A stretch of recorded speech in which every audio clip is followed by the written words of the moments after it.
Hi. Germany വിസയ്ക്ക് apply ചെയ്യുമ്പോൾ signature mismatch എങ്ങനെ ഒഴിവാക്കാം എന്നുള്ളതാണ് ഈ ഒരു വീഡിയോയിൽ നിങ്ങളുമായി ഷെയർ ചെയ്യുന്നത്.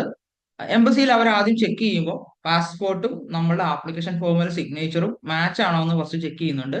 ആ ഒരു സമയത്ത് നിങ്ങൾ പഴയ സിഗ്നേച്ചർ ഉപയോഗിക്കുന്നവരാണ്, അല്ലെങ്കിൽ നിങ്ങൾ പഴയ പാസ്പോർട്ട് ആണെന്നുണ്ടെങ്കിൽ സിഗ്നേച്ചർ മാറിയിട്ടുണ്ടെന്നുണ്ടെങ്കിൽ നമുക്ക് സിഗ്നേച്ചർ മിസ്മാച്ച് ലെറ്റർ വെച്ച് കഴിഞ്ഞാൽ ഈ ഒരു പ്രശ്നത്തിന് പരിഹാരം കാണുന്നതാണ്. അതിന്റെ ഒരു മോഡൽ എങ്ങനെയാണെന്ന് നമുക്ക് നോക്കാം. ഞാൻ സ്ക്രീൻ ഒന്ന് ഷെയർ ചെയ്യാം.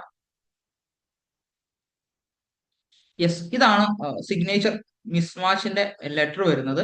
ഫ്രം നിങ്ങളുടെ പേര്, നിങ്ങളുടെ address, phone number, email I D തുടങ്ങിയ കാര്യങ്ങൾ കൊടുക്കുക.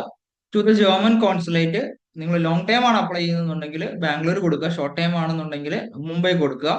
ഏതാണോ പ്ലേസ് ആ ഒരു പ്ലേസ് കൊടുക്കുക. Subject explanation four signature mismatch.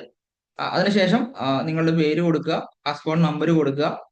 എന്ത് കാരണം കൊണ്ടാണ് ഇത് റീസെന്റ് ചേഞ്ച് ചെയ്താണെന്നുണ്ടെങ്കിൽ I am using old signature, പഴയ സിഗ്നേച്ചർ ആണ് എന്നുള്ളത് മെൻഷൻ ചെയ്യുക. എന്താണോ റീസൺ അത് മെൻഷൻ ചെയ്യുക. അതിനുശേഷം താഴെ സിൻസിയർലി നിങ്ങളുടെ പേര്, പുതിയ സിഗ്നേച്ചർ.